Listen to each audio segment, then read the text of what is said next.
SMT Nation, we back. We've got a big story coming out of Verizon.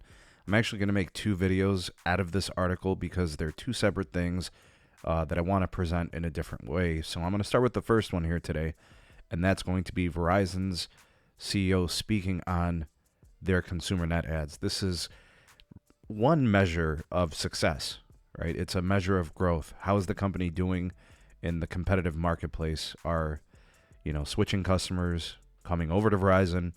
Are they, adding lines? Those types of things. And according to the CEO, Hans Vestberg, CEO of Verizon, they are returning to positive net adds. I want to do a bit of a backtrack here. And let's do the history for 2022, because we're in 2023 now, so all this is passé. All right, Vestberg's remark about the company's consumer business is notable, and we're going to get to what that remark was. Coming off of 3 dismal quarters in 2022, in Q1, they reported 36,000 postpaid consumer phone sub losses. All right, minus 36,000. That's not the worst. In Q2, they lost 215,000. In Q3, they lost 189,000. Okay, so the trend, moving from the beginning of the year, which was a small amount of losses, to probably 2 of their worst quarters ever, right? The Q2 and Q3. And we did get some signaling from CEO Hans Vestberg after Q3 that the consumer losses were going to subside. But they were saying in Q1, right, after the Q3 numbers, so Q1 of 2023. This means that they've actually turned things around, I suppose, a little bit sooner than first thought. Okay, so that's a good indication. Let's read on here. According to the chairman of Verizon and CEO Hans Vestberg, he said the company will report positive consumer postpaid net adds in Q4 when they report the year-end 2022 earnings later this month. I know they're scheduled for, I think, maybe January 22nd, 23rd, or 4th, something like that. It's that week. Speaking at the Citi 2023 Communications Media Entertainment Conference, Vestberg noted that postpaid phone net adds are one measure for the operator. There's other important metrics that he monitors, such as increasing the company's wireless service revenues. I will say that that's probably something he cares most about, actually. He obviously doesn't much care for net adds. He's more about service revenues. Okay, moving on.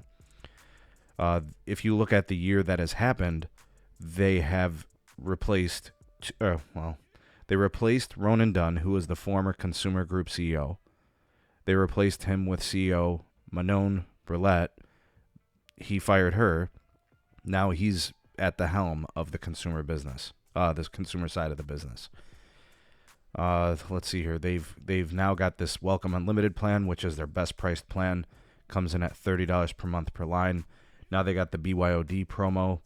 It says for a limited time, you bring your own device, you can get $25 per line for 4 lines. So they've got that. He said that he's changed some things. He said they're considering more promotional offers. They're evaluating the commission structure within retail stores. He also wants to make the company more agile in decision making. And he's talking about at the consumer organization, which means at lower management level, they can adjust quickly to competition and other market dynamics.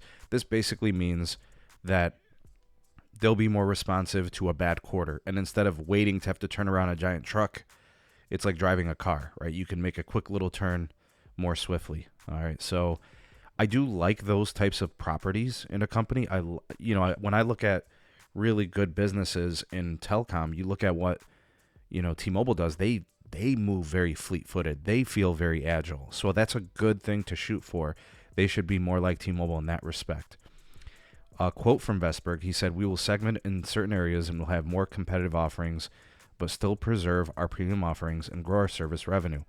His goal, folks, is premium upsell. His goal is to increase service revenues. He feels he brings shareholders value in that process.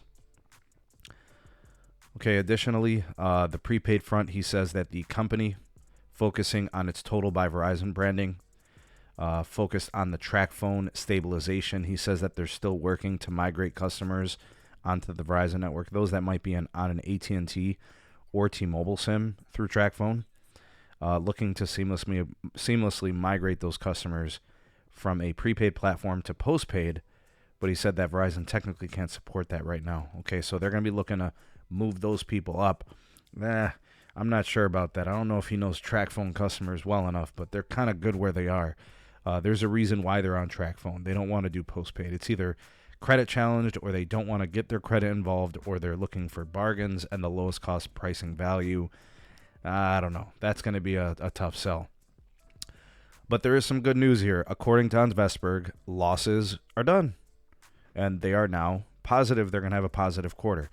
And so that was all what happened there at the conference and what he stated. I'll give you guys my take. He didn't give a number.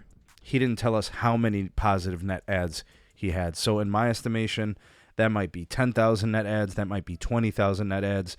It might be 50,000 net adds. But I don't think anybody could actually do that. Just throwing out some numbers.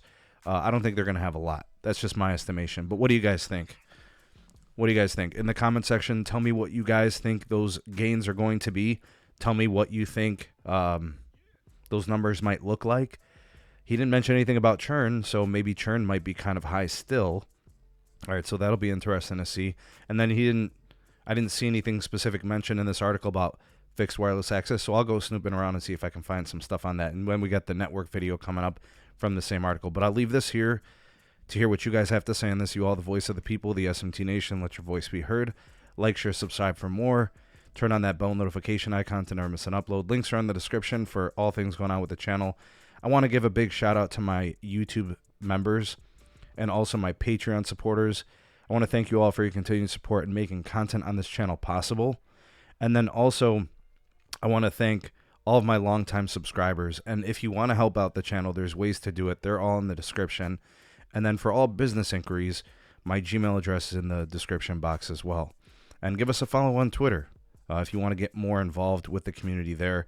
And if you become a Patreon supporter or if you become a YouTube member, you can get exclusive content, early access uploads, live streams, podcasts. There's some unique perks and stuff that we have there for you guys if you want to get involved with those things and support us and then take advantage of all that additional content and those perks. And don't forget about all the other goodies that come with it. So if you visit the page and you want to see what comes with those things, they're all described there. Again, I want to wish you all a happy new year. I want to wish you all the best year possible, better than last, of course. And I wish you health and wealth in the new year. Thanks for watching. We'll see you all in the next one. Peace.